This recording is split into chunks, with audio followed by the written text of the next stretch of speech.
चंदना भट्टाचार्य, मेरी बेटी खुशी भट्टाचार्य, जिसको मैंने मिडब्रेन एक्टिवेशन में जब से एडमिशन कराया है तब से इसका कंसंट्रेशन लेवल बहुत अच्छा हुआ है, स्टडीज इसकी अच्छी हुई हैं और ये कलर्स को काफी दूर से भी पहचान जाती है, साइकिलिंग भी कर लेती है, बॉल कैच कर लेती है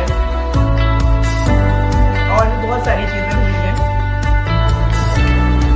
8, 9, 5, 3, 1 red, 4 orange, 2 blue, 3 orange, 2 green, 5 orange, 8 green, 7 red, 6 blue, 2 red, 1 green, 5 blue, 3 blue, 3 red, 9 orange, 3 green, 7 orange। मेरा नाम विद्या आनंद, ये मेरी बेटी संजय घोष 10 साल की है। मैंने इसको जब से मिडब्रेन एक्टिवेशन के लिए दिया है, I feel very good results. इसका कंसंट्रेशन लेवल बहुत हाई हुआ है।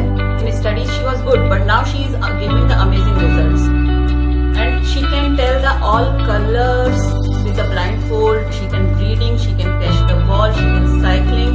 So I'm very happy with the results and I suggest it for all the kids.